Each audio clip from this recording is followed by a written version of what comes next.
Good morning, students. Welcome in Manju Biology classes. Students, yesterday I have taught you कि reproduction जो है, vegetative reproduction जो है plants में किस किस स्ट्रक्चर के थ्रू होता है, वेजिटेटिव प्रोपेग्यूल्स क्या होते हैं, है ना। ऐसे स्ट्रक्चर्स जो रिप्रोडक्शन में हेल्प करते हैं, और ये किसका पार्ट होता है, एसेक्सुअल रिप्रोडक्शन का पार्ट होता है। अगर मैं आपको रिवाइज कराऊं तो बताइए मुझे, जिम्यूल्स किसका रिप्रोडक्टिव स्ट्रक्चर है, स्पंज का। कोनिडिया किसका रिप्रोडक्टिव स्ट्रक्चर है, पेनिसिलियम का।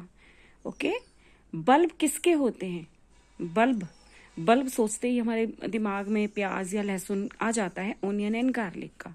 ठीक है, शक्कर्स किस किसके होते हैं, शक्कर्स किसके बताए थे कल, मिंट, पाइनएप्पल, बनाना, क्राइजेंथेमम। इसी तरह से बुलबिल्स किसके होते हैं, अगावा की।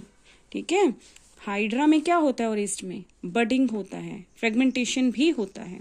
ठीक है, तो अब हम अभी स्टार्ट कर रहे हैं वही वेजिटेटिव प्रोपेगेशन जो है हम स्टार्ट कर रहे हैं कि आपने सुना है पोटैटो, शुगर केन, बनाना, जिंजर, दहलिया, इनको भी काटा जाता है। ठीक है ना, कैसे इनको कल्टीवेट, कैसे हमने इनको उगाना है, कैसे इनकी खेती करनी है। Have you seen plants emerging from the birds called eyes of the, आपने आलू में आईज देखी होंगी, हमारे सबके घरों में पोटैटो होता है, उसमें क्या होती हैं, आईज बनी होती हैं, बर्ड्स बने होते हैं, उनके थ्रू कैसे प्लांट न्यू ग्रो कर जाते हैं। बनाना में जो रूट्स यानी कि राइजोम्स होती हैं, या जिंजर में जो राइजोम्स होती हैं, पीछे पढ़ा था ना राइजोम्स इन जिंजर, बनाना में शक्कर्स भी बताए गए थे। तो इनमें क्या होता है, राइजोम्स के थ्रू रिप्रोडक्शन होता है। अब हमने एक लीफ पढ़ी थी, ब्रायोफाइलम में क्या था, लीफ में से जो है वो प्लांटलेट्स यानी कि रूट्स भी निकल के आ रही थी, प्लांट्स फॉर्म में हो रहा था। और जब वो नॉचेस जो हैं वो वहां से जब वो प्लांटलेट्स गिर जाएंगे छोटे छोटे, तो वो सॉइल में गिर के क्या करेंगे, न्यू प्लांट्स की फॉर्मेशन करेंगे, लीफ बर्ड्स इन ब्रायोफाइलम। तो इस कैपेसिटी का जो गार्डनर्स हैं, जो किसान है, वो हमारे बहुत अच्छे से यूज कर रहे हैं। फिर हम देखेंगे कि एसेक्सुअल या फिर वेजिटेटिव रिप्रोडक्शन, जिसे प्लांट के केस में कहा जाता है, as well as sexual mode of reproduction are exhibited by higher plants. अब सिंपल जो प्लांट्स होते हैं या नॉन कॉर्डेट्स वगैरह, उनमें एसेक्सुअल रिप्रोडक्शन। जो हायर प्लांट्स होते हैं, ठीक है, ये जिनकी कॉम्प्लेक्स ऑर्गेनाइजेशन होती है, उसमें क्या होता है, या हायर एनिमल्स होते हैं, एसेक्सुअल या वेजिटेटिव रिप्रोडक्शन, और साथ में सेक्सुअल रिप्रोडक्शन भी होता है। Only sexual mode of reproduction is present in most of the animals, और मैक्सिमम एनिमल्स में कौन सा मोड होता है, सेक्सुअल रिप्रोडक्शन होता है। ठीक है, सिंपल में एसेक्सुअल होता है या वेजिटेटिव, और जो कॉम्प्लेक्स ऑर्गेनिजम्स होते हैं उनमें सेक्सुअल मोड ऑफ रिप्रोडक्शन होता है।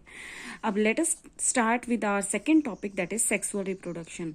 सेक्सुअल रिप्रोडक्शन जिसमें सेक्सेस यानी कि मेल एंड फीमेल पेरेंट की जरूरत होती है, द मोड ऑफ रिप्रोडक्शन या फिर the production of individual from both the parents which involve, क्या बनेंगे, गैमेट्स बनेंगे, मेल से स्पर्म्स की और फीमेल से एग की फॉर्मेशन होगी, और वो मेल का स्पर्म्स एंड फीमेल का एग फ्यूज करके, यानी कि मेल और फीमेल गैमेट्स फ्यूज करके क्या बनाएंगे, जाइगोट की फॉर्मेशन करेंगे।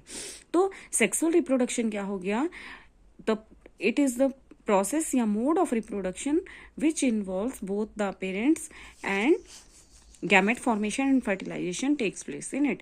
देखिए, sexual reproduction involves formation of male and female gametes either by the same individual or by the different individuals of opposite sex। या तो वो सेम ही इंडिविजुअल से प्रोड्यूस होंगे दोनों गैमेट्स, या फिर डिफरेंट इंडिविजुअल से वो प्रोड्यूस होंगे। ठीक है, और दीज गैमेट्स वो फ्यूज करके क्या बनाएंगे, जाइगोट की फॉर्मेशन बनाएंगे, है ना। नेक्स्ट जनरेशन का सिंगल सेल जो है वो क्या होता है, जिससे आगे बेबी ग्रो करता है, जाइगोट होता है, यंग वन आगे ग्रो करता है, वो क्या होता है, जाइगोट होता है, which develops to form the new organism.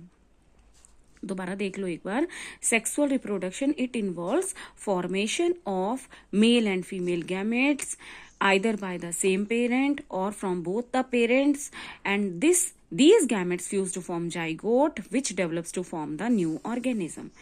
और क्योंकि फ्यूजन होता है मेल और फीमेल गैमेट्स का, इसीलिए जो, क्योंकि दो पेरेंट्स से आ रहे हैं वो, है ना, और क्या होता है वो, तो उसमें जो न्यू इंडिविजुअल बनता है वो एक दूसरे के आइडेंटिकल नहीं होता है ना।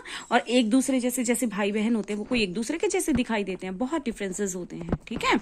तो because of the fusion of male and female gametes, sexual reproduction result in offsprings that are not identical to the parents और एमंग देमसेल्व्स। मतलब कि अगर वेरिएशंस हमने लानी होगी तो कौन सा रिप्रोडक्शन हमें करवाना पड़ेगा? सेक्सुअल रिप्रोडक्शन, क्योंकि इसमें जो गैमेट्स होते हैं they are produced from both the parents and after that their fusion which is called as fertilisation. जैसे फर्टिलाइजेशन का मतलब होता है उनका मिलना, fusion of male and female gamete. Okay, तो अब क्या है कि सबका अपना अपना तरीका होता है। लेकिन अब जैसे प्लांट्स में देखो, जैसे प्लांट्स हैं, छोटे छोटे प्लांट जब सीड ग्रो करता है ना, वो एकदम से उसमें फ्लावरिंग नहीं शुरू हो जाती है, उनमें फेजेस होते हैं, ठीक है। अभी जैसे हम बोलते हैं, जैसे कोई भी अगर ऑर्गेनिज्म ग्रो करता है उसमें उसकी लाइफ साइकिल में, या प्लांट की लाइफ साइकिल अगर हम स्पेशली देखें तो क्या होता है, उसमें 3 फेजेस होते हैं। प्लांट की जो लाइफ साइकिल होती है उसमें 3 फेजेस होते हैं। कौन कौन से फेजेस उसमें होते हैं, ठीक है, कौन से फेजेस होंगे? नंबर 1 उसमें फेजेस होंगे, एक मिनट, जैसे प्लांट्स की जो लाइफ साइकिल है, ठीक है, उसमें 3 फेजेस कौन से होंगे? नंबर 1 आ गया जुवेनाइल फेज,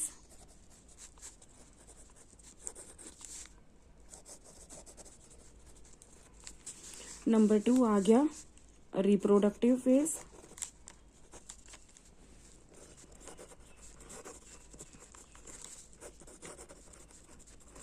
और नंबर 3 आ गया सेनेसेंट फेज, यानी कि बुढ़ापा।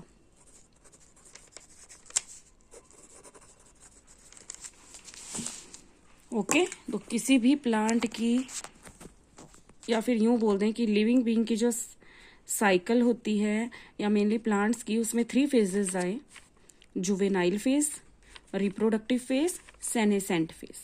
देखो मैं यहाँ से आपको इन शॉर्ट समझा देती हूँ। जब तक प्लांट में फ्लावरिंग नहीं होती है, ठीक है, बेशक वो मेल फ्लावर्स हो, फीमेल फ्लावर्स हो, कोई भी फ्लावर्स हो, उससे पहले का जो प्लांट का लाइफ साइकिल होता है, ठीक है, वो कौन सा फेज होता है? जुवेनाइल, या फिर इसका एक और नाम है, इसका एक नाम क्या है? Vegetative phase in case of plants.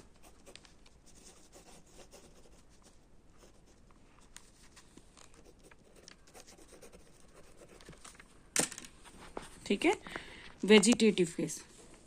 तो प्लांट की, जब तक प्लांट में फ्लावरिंग नहीं होती उससे पहले का कौन सा फेज है? Vegetative phase.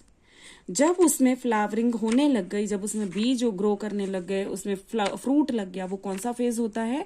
Reproductive phase. और जब उस प्लांट के लीव्स वगैरह क्या करने लग गए, वो झड़ने लग जाते हैं, या फिर प्लांट जो हैं उसमें जो फ्लावरिंग है वो बंद हो जाती है, तो उससे जब तक प्लांट पूरा डेड, मतलब टूट नहीं जाता या फिर डेड नहीं हो जाता, वो कौन सा फेज होता है? Senescent phase. रिप्रोडक्टिव फेज के बाद का जो लाइफ टाइम बचा है वो कौन सा फेज होता है? Senescent phase. ओके, प्लांट के केस में रिप्रोडक्टिव साइकिल से पहले का जो फेज है, जब तक कि फ्लावरिंग नहीं होती, vegetative phase, then reproductive phase जिसमें फ्लावरिंग होती है, मेल फ्लावर्स फीमेल फ्लावर बनते हैं, फर्टिलाइजेशन होती है, जाइगोट बनता है, न्यू शीड्स या स्पोर्स ग्रो करते हैं, reproductive phase. And after that जब रिप्रोडक्टिव फेज एंड हो जाए तो कौन सा फेज स्टार्ट होता है? Senescent phase. ओके, तो अब मैं आपको बुक से बताती हूँ ये कि all organisms have to reach a certain stage of growth and maturity in their life before they can reproduce sexually। कि जब वो सेक्सुअल रिप्रोडक्शन करने वाले होते हैं उससे पहले जो प्लांट्स हैं उनको ग्रोथ और मेच्योरिटी की क्या करना होता है? एक पर्टिकुलर एज तक पहुंचना पड़ता है, ठीक है। तो वो क्या होता है, जैसे न्यू न्यू लीव्स ग्रो करते हैं, न्यू ब्रांचेस आती हैं, तो क्या होता है, तो सेक्सुअल रिप्रोडक्शन या रिप्रोडक्शन करने से पहले, जब तक कि वो पूरे सेक्सुअली रिप्रोड्यूस करने काबिल नहीं हो जाते, उससे पहले का जो प्लांट का लाइफ टाइम होता है उसको बोलते हैं, that period of growth is called as juvenile phase. ठीक है, कोई भी ऑर्गेनिज्म की बात हो रही है, प्लांट के केसेस में उसे वेजिटेटिव फेज कहा जाता है। ठीक है। वेजिटेशन, हमें पता है वेजिटेशन ग्रो करवाओ जी, है ना, किचन गार्डन बनाओ, तो वेजिटेशन है वो हमारी, है ना। तो उसको क्या करना पड़ता है, उसको उस काबिल बनना पड़ता है रिप्रोड्यूस करने के लिए सेक्सुअली, उसको उस चीज के लिए मेच्योर होना पड़ता है। तो उससे पहले तक का जो टाइम होता है, प्रेपरेटरी जो टाइम होता है, that is called as juvenile phase या फिर वेजिटेटिव फेज। ओके। और जैसे ही वेजिटेटिव फेज या जुवेनाइल फेज एंड होता है तो मार्क किस चीज की बिगनिंग शुरू हो जाती है, रिप्रोडक्टिव फेज की। ठीक है, तो यही है। तो आज मैं यहीं तक अभी स्टॉप कर देती हूँ। मैंने आपको बोला था कि मेरे पास जितना डाटा होता है मैं उस हिसाब से ही वीडियो बनाती हूँ। अगर किसी को जूम ऐप पे 1 आवर की क्लासेस लेनी हो तो आप मुझे बता सकते हैं। मेरा कॉन्टैक्ट नंबर है 7018211185। ठीक है, 7018211185। अगर आपको मेरा पढ़ाया हुआ पसंद आए तो प्लीज मेरे चैनल को लाइक कीजिए, शेयर कीजिए, सब्सक्राइब कीजिए। Have a nice day.